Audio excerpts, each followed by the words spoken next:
all in red. With a catastrophic groan, another part of the roof collapsed, sending a great swirling tempest of burning embers and black smoke into the night air. Behind him, Barnaby de Tessato heard Captain Flack shouting about the need to damp down the roofs of the adjacent buildings. If they wanted to keep Maestra from being a charred heap come morning, they needed to stop the fire from spreading. He'd have gone to help her, but he was currently too busy stopping the curator from running back into the building. For a frail, stick-thin old man, he was surprisingly difficult to keep hold of. "You don't understand," shouted the old academic. "Avigiliana is still in there. She hasn't come out. She's still in the building." Barnaby felt his blood go cold, despite the blast furnace heat. He glanced at the conflagration, and then back to the curator, tears cutting 2 lines through the ash and dust that covered his face. "She went back for the Andretti," he wept. "I told her not to, but she wouldn't listen, and—" At that moment, a ragged cheer went up from the exhausted bucket line. 2 smoking figures exploded out of the main doors, sheltering beneath a burning cloak. Barnaby let go of the curator, who stumbled up the stairs towards them, sobbing with relief. The 2 women were coughing, clothes scorched, hair smouldering, and the brightly coloured coat one of them was wearing was literally on fire. Barnaby did the only sensible thing he could think of, grabbing a bucket and hurling a great gout of river water over the 2 survivors. It didn't quite have the effect he was expecting. It put out the fires, but then one of the women turned to the other and thumped her square in the face. She went sprawling, and her attacker immediately jumped on her. They rolled down the stairs into the startled bucket chain, wrestling and punching.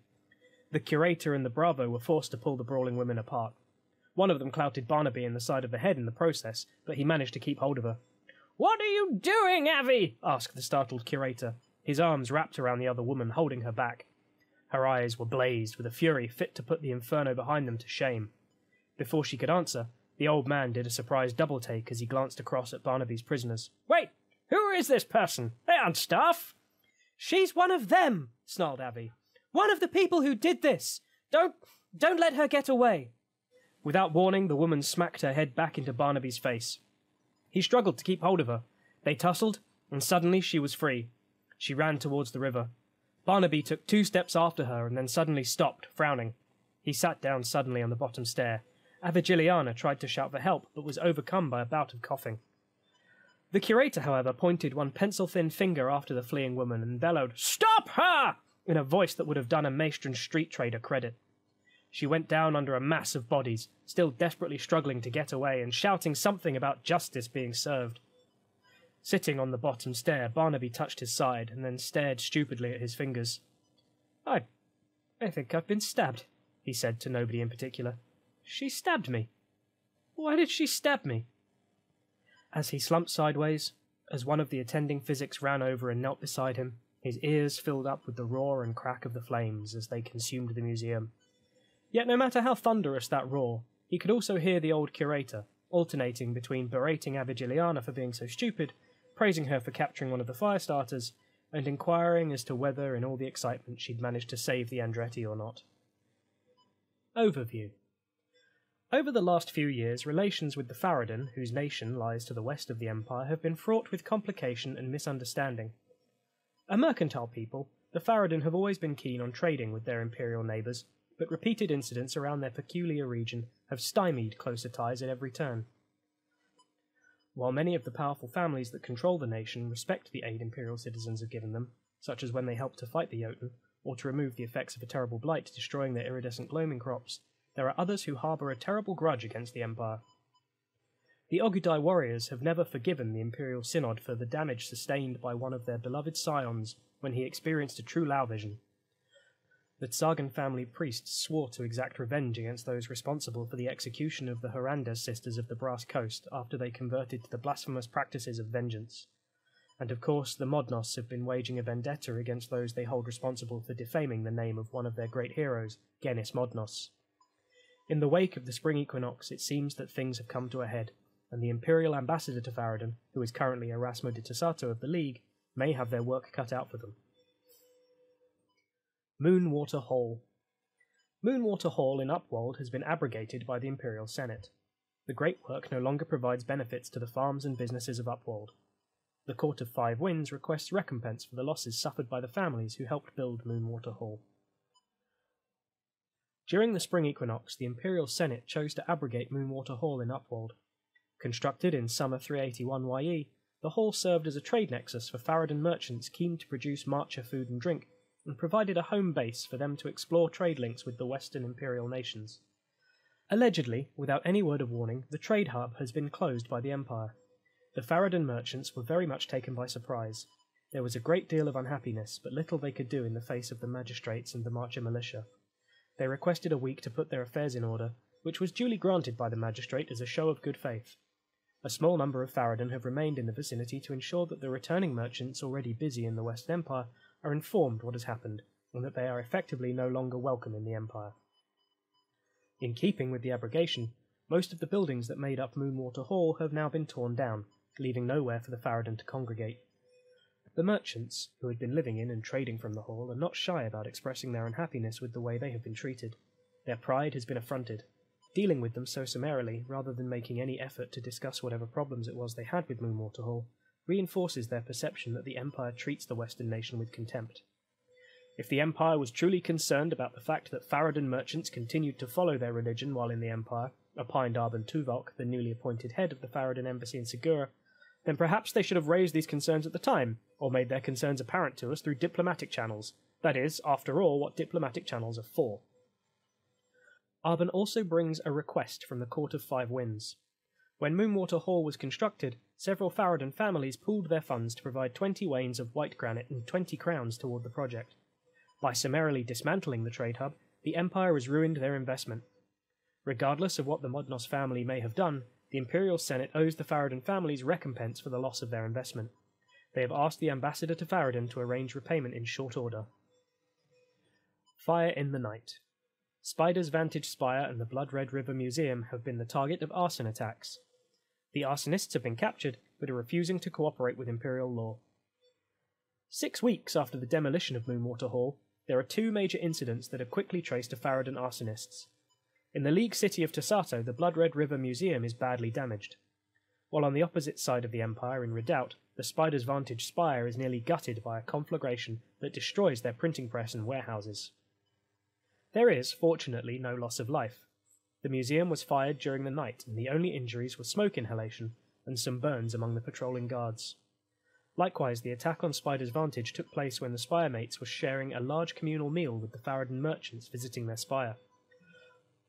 While they initially appear unrelated, it quickly becomes clear that the fires were set by members of the Modnos family as part of their ongoing vendetta against certain Imperial citizens. After initial investigations, the magistrates arrest and charge 5 Farad'n, 2 in Redoubt and 3 in Tasato. None of them try to deny the charges, and they have made no attempt to conceal their identity as members of the Modnos family of Farad'n. In both cases, the arsonists show no remorse. Indeed, they seem proud of their success. One expresses a regret that they were only able to damage the Blood Red River Museum, rather than burning the entire building down. As far as they are concerned, these attacks were blessed, retribution against people who had propagated lies against the Modnos family. In both cases, significant fines are assessed against the perpetrators, fines the criminals categorically refuse to pay. Under Imperial law, when a criminal refuses to pay a fine, the magistrates escalate the punishment. In this case, it is likely that the 5 Farad'n will be executed. They seem resigned to this fate. Indeed, they express the belief that dying in such a fashion will speed their escape from the howling wastes that lie beyond life, and ensure their swift reincarnation in the next generation of their family. They also appear to believe that dying as martyrs for the Farad'n faith may inspire others to hold the Empire to account for the crimes it commits against their people. Making martyrs of the Modnos cannot help but secure support for their cause, and may lead to more reprisals against the Empire, perhaps even aimed at the magistrates. Allowing the criminals to return to Farad'n without paying their fines, however, will undermine faith in Imperial law, and risks sending a message to any other heretics or blasphemers connected to the malign spiritual power of vengeance that their wicked ways are in some way acceptable. At this time, it seems inevitable that the 5 Modnos will be executed, but the magistrates of Tasato and Redoubt are aware of the sensitive nature of the situation. Chief Magistrate Stanislav Karkovich has been approached by the local magistrates for advice, and will deliver his response after the summer solstice, after the situation has been discussed at the forthcoming summit.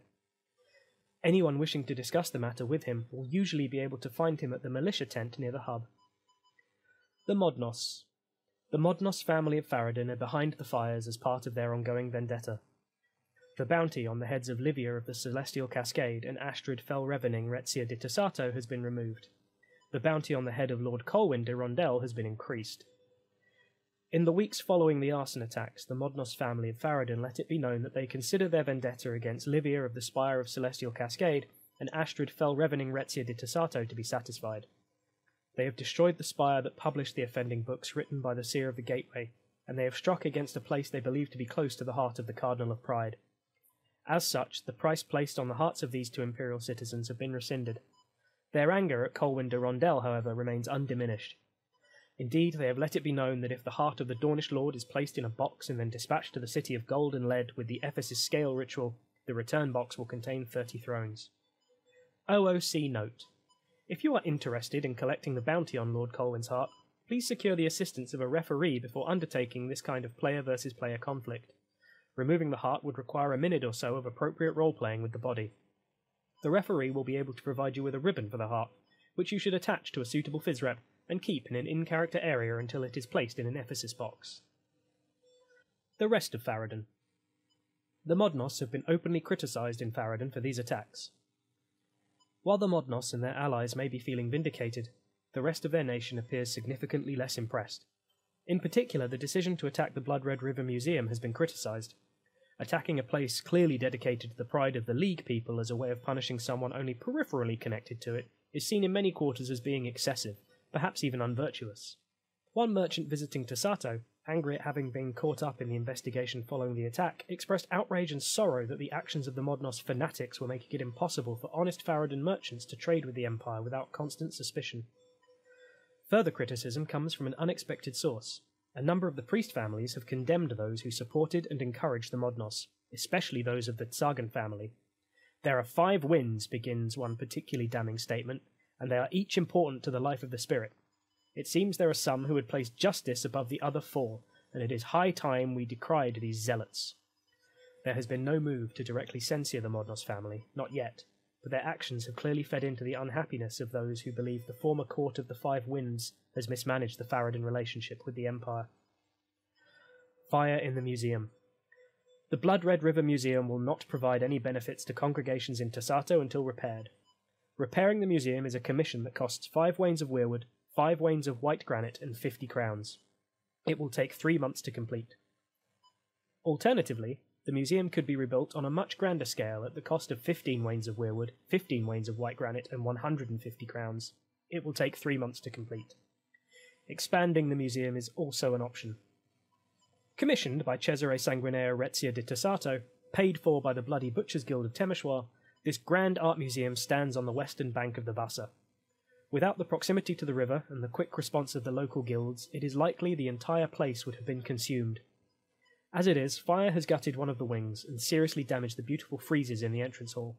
Several priceless works of art have been damaged or destroyed by the flames, along with historical artifacts relevant to the history of the city, the League, and the Empire itself. The curators of the museum are absolutely livid. Some of the relics and artworks were centuries old and purchased at significant expense. Repairing the museum would require a Senate motion, 5 wains of weirwood, 5 wains of white granite, and 50 crowns for labour, and replacing or repairing damaged artwork and relics. Work will take 3 months to complete, and until it is finished, the museum will not provide the great work benefits it had been giving to congregations whose priest preached pride. This being the League, there is another proposal, of course. For the last couple of years, there have been those who argued the museum, along with several other structures overseen by La Volpe, is as much a monument to the ambition, loyalty, and prosperity of the League and the people of Tassato in particular. They suggest that the attack presents an opportunity to build on the foundations laid by the late Lorenzo Macchialo von Temeshwar, and create something larger and more impressive that makes clear the defiance of the people of the League against any who would attack them. This would also require a Senate motion, of course, requiring a total of 15 wains of weirwood, 15 wains of white granite, 150 crowns for labour and art, take 3 months to complete, and create the imperial title of Curator of the Blood Red River. At the end of this time, the great work would provide 20 Lao and 40 votes, either spread among the pride congregations in Tassato, or else spread between all of them, regardless of which virtue they preach. It will also provide the curator personally with 8 Lao and 16 votes in the synod. The new structure, incidentally, would also count as a suitable structure for the chair of the Wolf Challenge. There is no requirement to repair the wrecked building, of course. Real estate is very much in demand in Tassato, however, and if work is not begun by the start of the winter solstice 384 YE, the building will likely have been claimed by other interests, and this opportunity to repair or expand it will have been lost. Burning books. The damage to Spider's Vantage prevents widespread dissemination of the echoes of the labyrinth. Spider's Vantage is a spire in Redoubt concerned with writing and publishing books. The fire took place while most of the inhabitants were at a large communal meal with a group of visiting Farad'n merchants, a caravan from Moonwater Hall that had endured the long journey to the southeastern corner of the Empire in search of magical goods, fine silks and iridescent gloaming. They were visiting Spider's Vantage with an eye towards securing exotic Imperial writings to sell to the collectors back in Farad'n. It seems that most of the merchants involved were as oblivious to the arsonist plan as their hosts. Indeed, several of them sustained serious burns helping the Urizen to fight the flames. When the truth came out that the Modnos agents had used their journey to Urizen to provide cover for their attack, most appeared genuinely horrified.